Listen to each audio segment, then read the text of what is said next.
Assalamualaikum warahmatullahi wabarakatuh.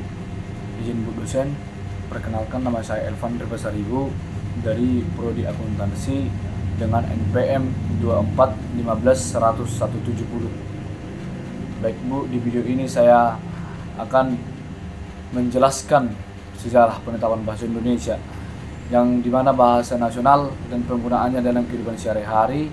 Video ini juga mencerminkan kreativitas, misalnya menggunakan animasi, infografis, dan wawancara. Baik, saya akan memulainya Ibu.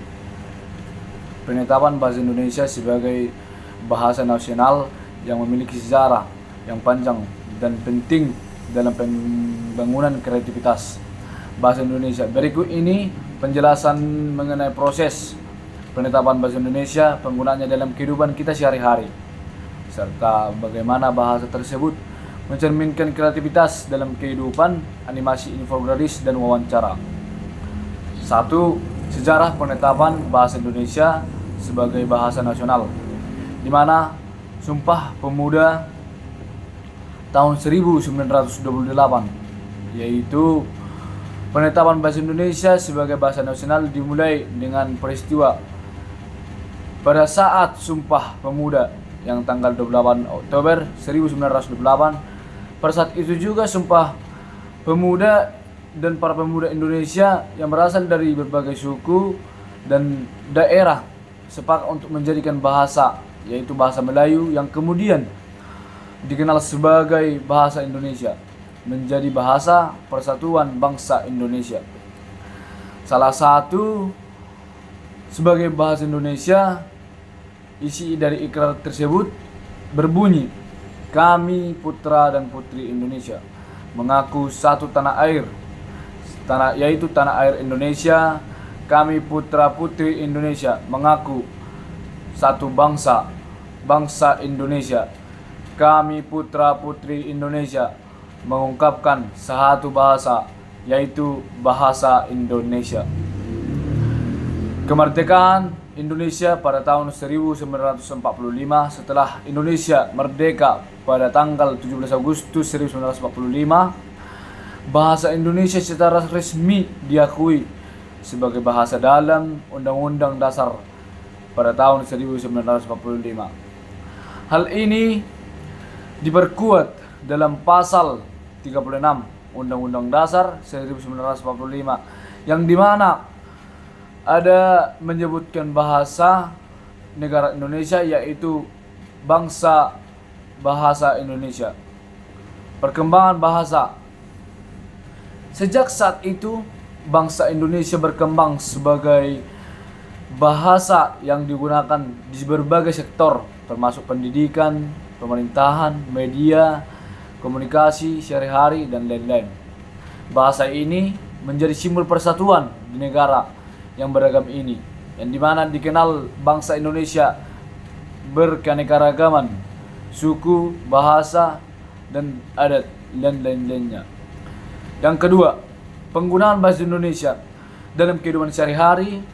Bahasa Indonesia digunakan dalam hampir semua aspek kehidupan masyarakat Indonesia, yang dimana pendidikan, bahasa Indonesia digunakan sebagai bahasa pengantar di sekolah-sekolah dari tingkat SD atau sekolah dasar, ke SMP atau sekolah menengah atas, ke SMA atau SMP sekolah menengah pertengah, SMA sekolah menengah atas, untuk perguruan tinggi atau kuliah.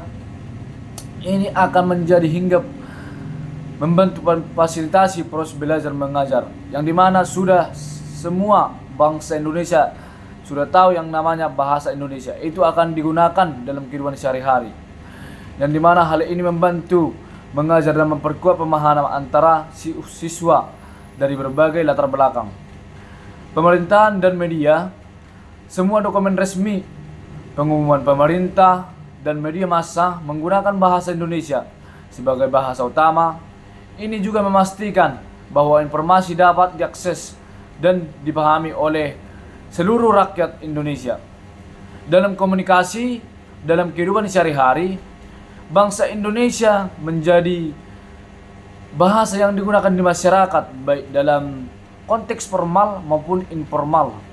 Bahasa ini memungkinkan komunikasi yang efektif di antara masyarakat dan berbagai suku yang ada di daerah, yang dimana dalam Indonesia ada banyak suku, mulai dari suku Batak, Melayu, Aceh, Dayak, dan lain-lain.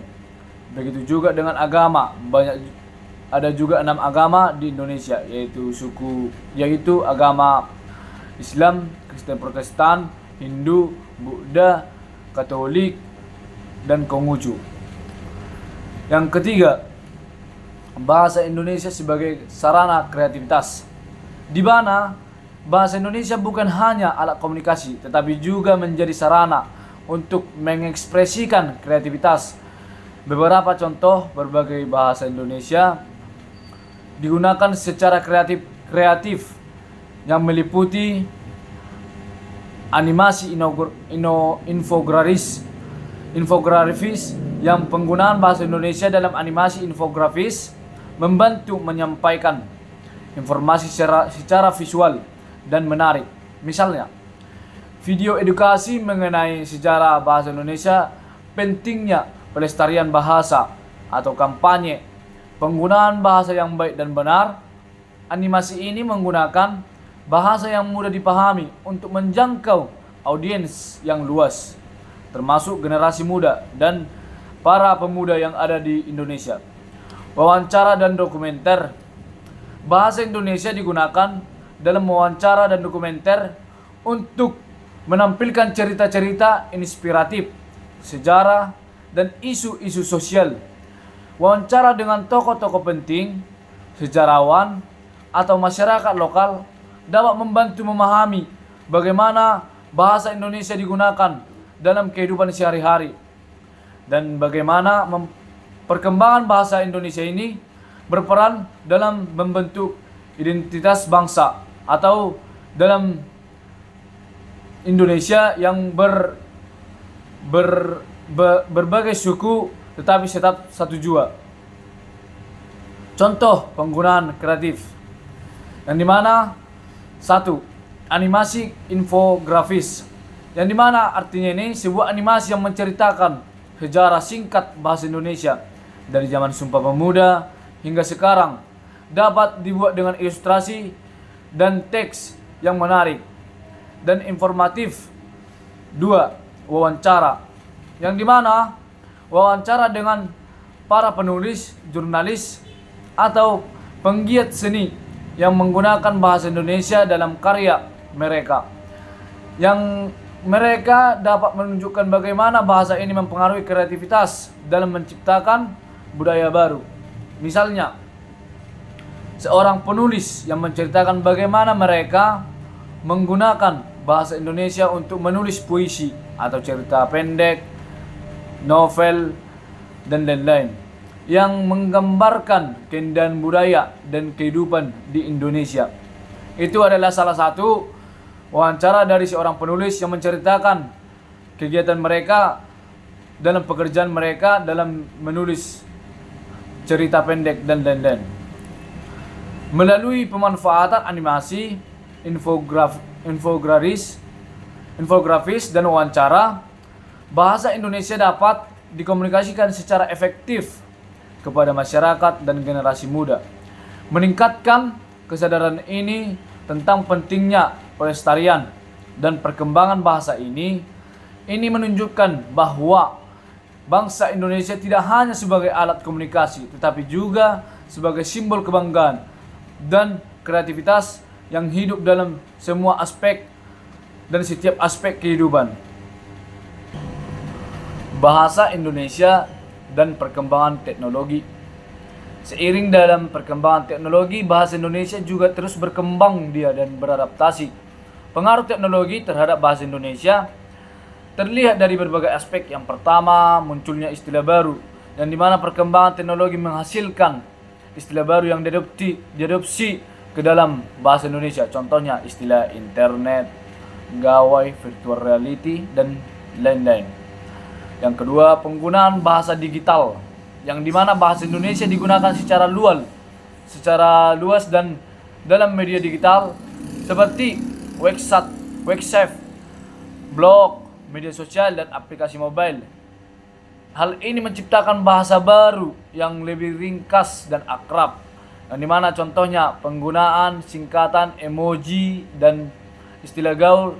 Contohnya kita melihat di sekarang yaitu sudah bisa komunikasi antara dengan teman melalui aplikasi WhatsApp, yang dimana WhatsApp sudah bisa mengirim pesan suara, VC atau video call, telepon, dan emoji pun sudah banyak untuk mengekspresikan keadaan kita kepada teman kita.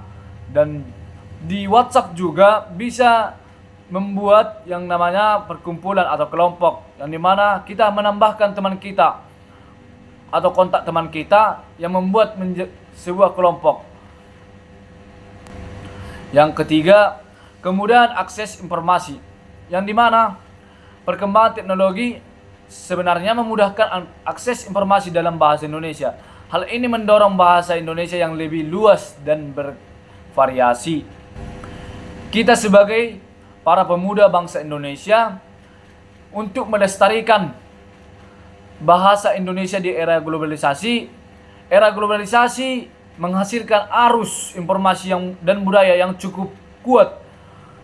Hal ini berpotensi mengurangi penggunaan bahasa Indonesia, meningkatkan pengaruh bahasa asing. Jadi kita harus tetap menggunakan bahasa Indonesia, dan sering kita menggunakannya tanpa kita melupakannya karena akibat dari perkembangan teknologi ini. Untuk melestarikan bahasa Indonesia di era globalisasi, kita perlu melakukan upaya, yaitu satu, untuk mempromosikan penggunaan bahasa Indonesia, memperkuat pelestarian bahasa Indonesia, mendorong bahasa Indonesia. Kalau untuk saya pribadi, 5 tips yang saya lakukan untuk melestarikan bahasa Indonesia agar tidak dipengaruhi budaya asing.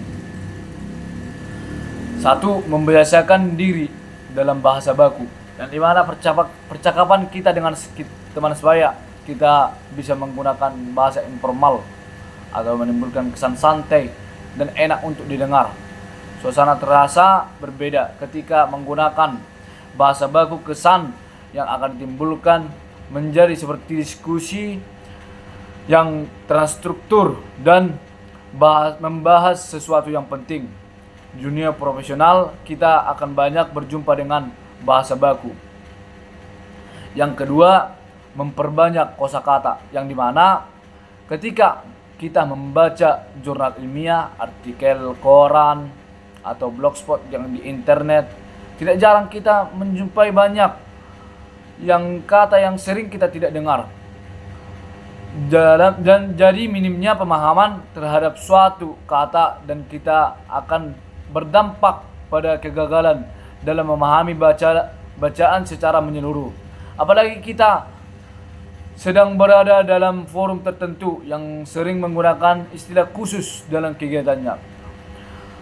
Dan yang ketiga, mendalami struktur kalimat dan penggunaan kata, yang dimana terlihat hampir sama, namun ternyata kedua kata ini, yaitu dibalik dan di spasi balik, yang dimana apabila kata digunakan menjadi imbuhan, di spasi digunakan,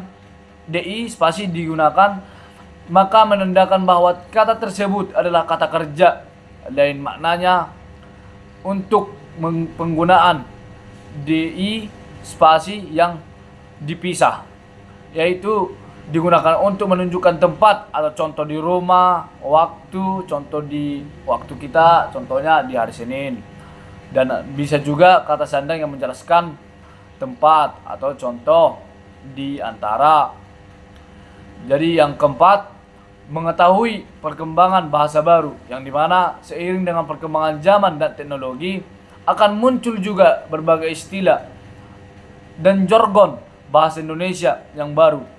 Apabila yang penggunaan bahasa Indonesia hal terlihat biasa saja dan bisa menjadi viral, mager, julid, ambyar yang biasanya dilontarkan oleh anak muda Indonesia telah terdaftar di Kamus Besar Bahasa Indonesia yang saat ini. Yang kelima, diskusi dengan teman, kolega, dan kerabat. Salah satu cara kita menggunakan bahasa Indonesia adalah dengan mengucapkannya langsung.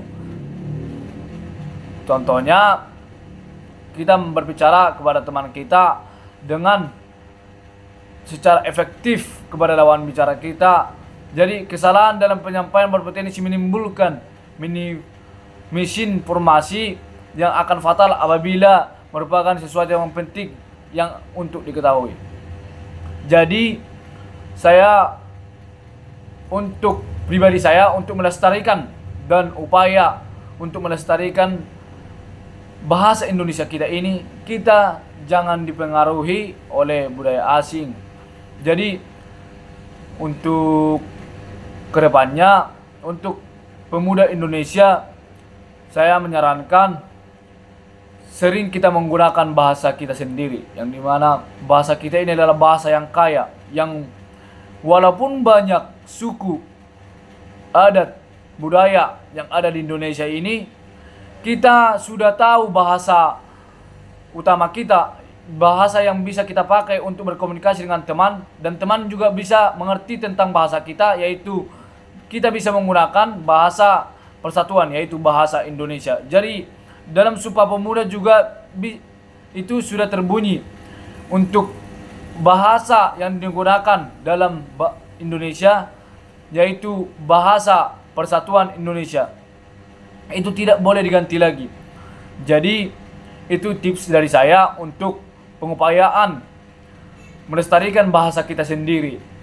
Jadi sekian dari penjelasan saya. Apabila saya masih berkurang untuk menjelaskan lebih dalam lagi, Bu, mohon maaf dan mohon pengertiannya, Bu. Sekian dari video saya, Bu. Terima kasih. Wassalamualaikum warahmatullahi wabarakatuh.